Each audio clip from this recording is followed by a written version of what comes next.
Bismillahirrahmanirrahim. Assalamualaikum warahmatullahi wabarakatuh. Yang terhormat Ibu Ade Ponira SDME selaku dosen pengampu mata kuliah akuntansi menengah 2. Perkenalkan, nama saya Salma Salem dengan NIM 12092100061. Di sini saya akan mempresentasikan materi yang ditengahkan, yaitu liabilitas jangka panjang.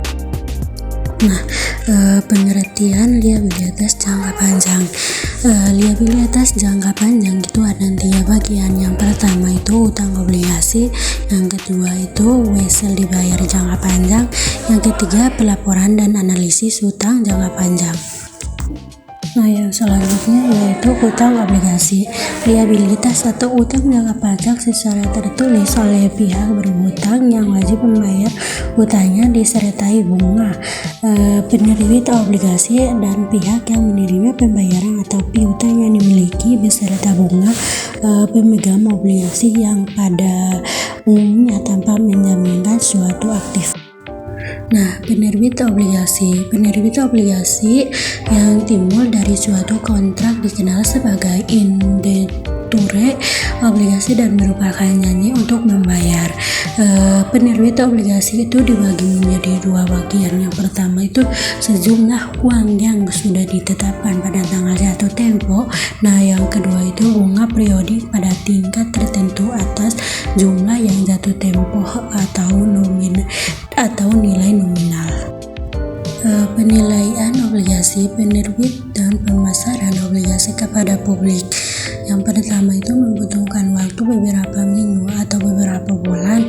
Yang kedua itu perusahaan penerbit itu harus mendapatkan para penanggung jawab yang akan membantu memasarkan dan menjual obligasi atau menjual barang tersebut.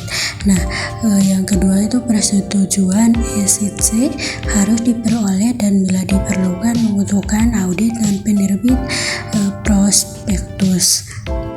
Yang ketiga itu mencetak sertifikat obligasi. Penilaian utang obligasi. Penilaian utang obligasi itu ada suku bunga. Suku bunga dibagi menjadi 2 bagian. Yang pertama itu suku bunga nominal atau kupon atau tercatat sama dengan suku bunga yang tertulis di dalam kontrak atau perjanjian obligasi. Sudah dibagi menjadi 2 bagian. Yang pertama, emiten menetapkan suku bunga nominal. Yang kedua, dinyatakan sebagai presentasi nilai nominal obligasi. Yang kedua itu suku bunga pasar atau value yield sama dengan suku bunga yang memberikan tingkat pengembalian sepadan dengan risiko.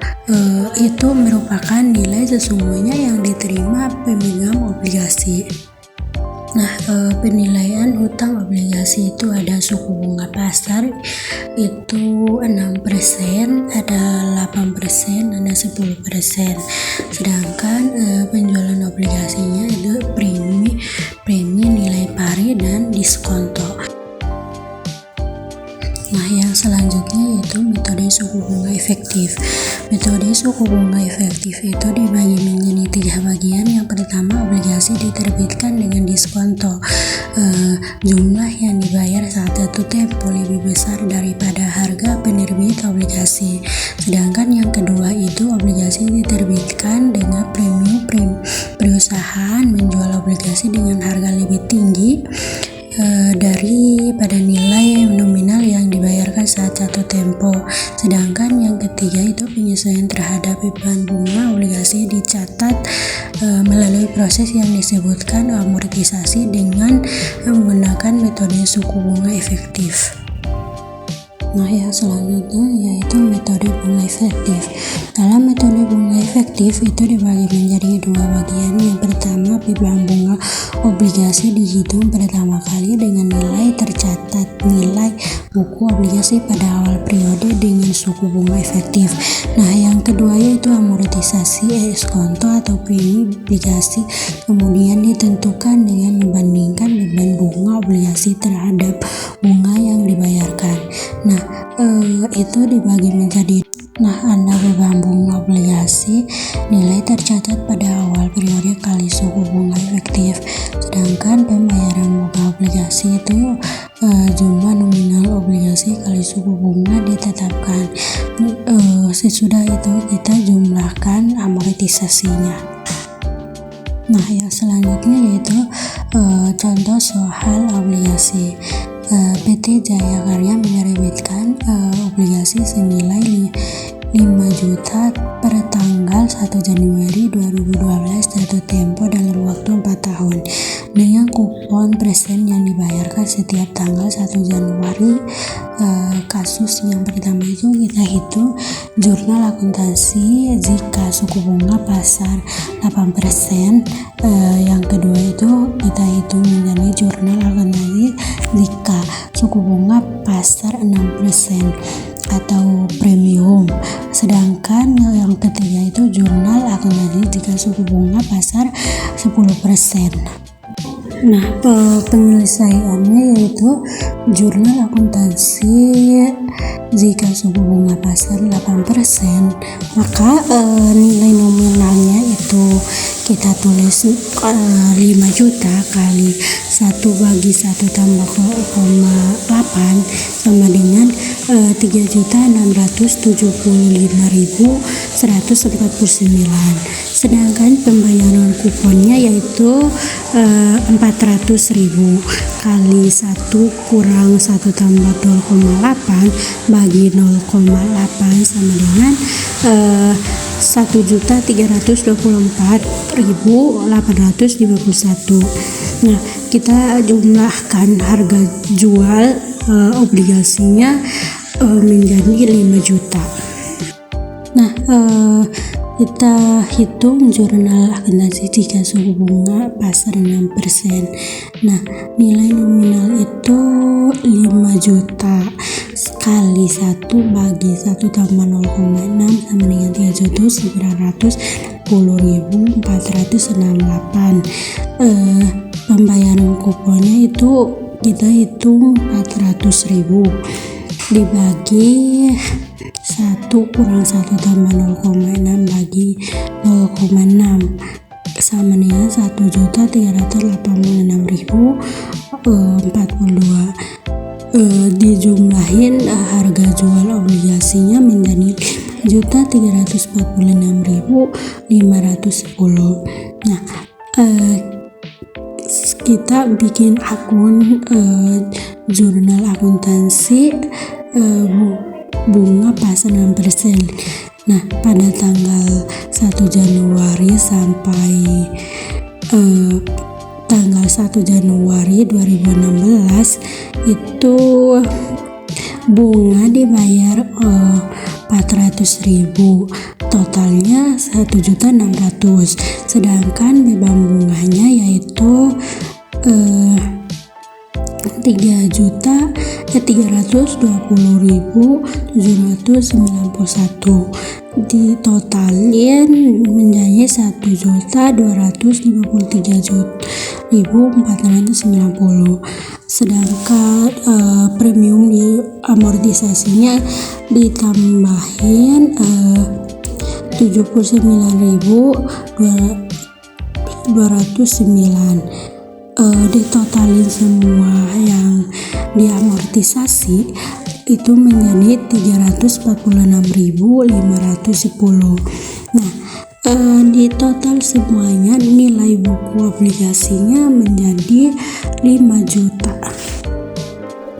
Nah, pada tanggal 1 Januari 2012 itu kas di debit 5.346.510, sedangkan utang obligasi di kredit 5.346.510. Nah, sedangkan pada tanggal 1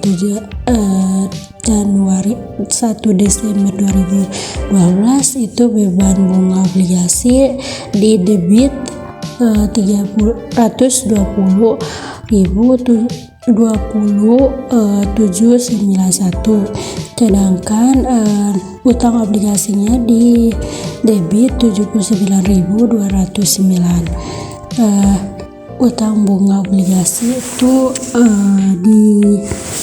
di debit di kredit 400.000.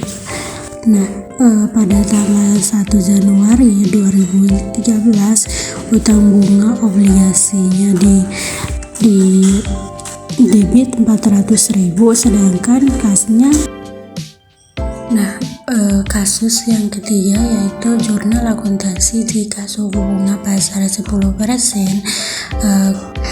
dihitung menjadi nilai nominalnya itu 5 juta kali 1 bagi 1 tambah 0,5 sama dengan 3.384.197. Itu dibulatin menjadi 0,67.608.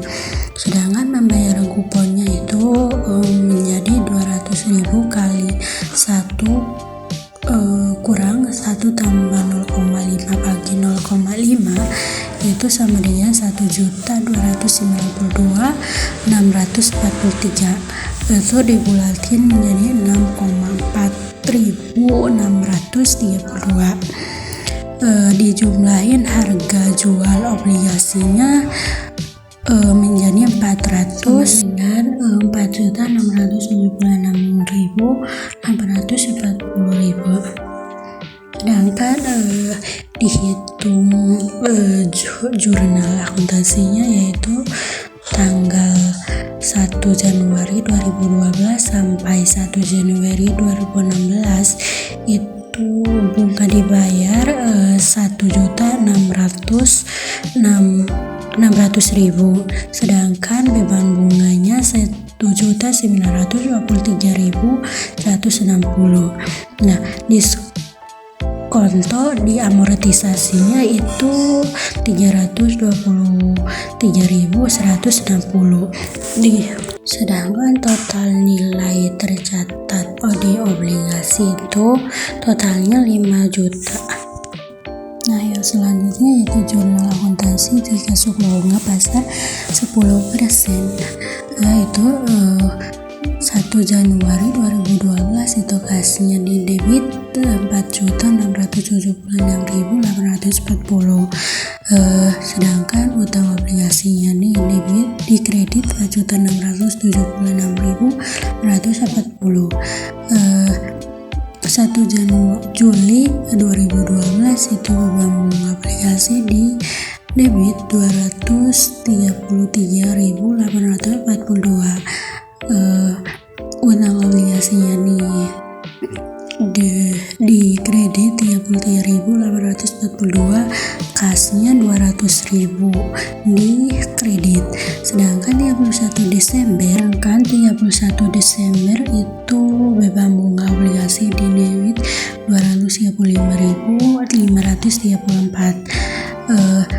Utang obligasi di kredit 35.534. Utang bunga obligasi itu 200.000 di kredit. Nah, pada tanggal 1 Januari 2013 itu utang bunga obligasi di debit 200.000 dan kas di kredit 200.000. Nah, yang selanjutnya yaitu wesel dibayar dalam situasi khusus.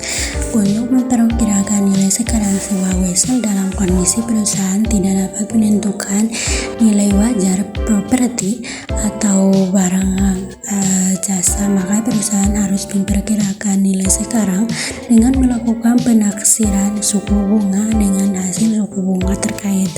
Nah, pengajian hutang jangka panjang itu jika hutang akan didanai kembali, dikonversi menjadi saham atau ditarik dari dana pelunasan obligasi, maka hal itu harus selalu dilakukan sebagai pos tidak lancar dan dilengkapi dengan catatan penjelasan mengenai metode yang digunakan dalam likuidasinya. Tujuannya untuk membantu memakai laporan keuangan dalam mengevaluasi jumlah dan waktu dari perusahaan tersebut. Nah, analisis hutang jangka panjang itu hutang terdapat total aktif dan beberapa kali bunga dihasilkan adalah dua rasio yang memberikan informasi tentang kemampuan membayar hutang dan solvensi jangka panjang. Nah, rasio hutang terhadap total aktiva itu sama dengan total hutang, sedangkan mengukur presentasi total aktiva yang disediakan oleh kredit itu sama dengan total aktiva. Nah, laba sebelum pajak, penghasilan tambah beban bunga, rasio beberapa kali bunga menghasilkan beban bunga, menunjukkan perusahaan untuk membayar bunga ketika jatuh tempo di dalam perusahaan tersebut. Sekian dari saya, mohon maaf apabila ada kesalahan. Wabillahi taufiq wal hidayah. Wassalamualaikum warahmatullahi wabarakatuh.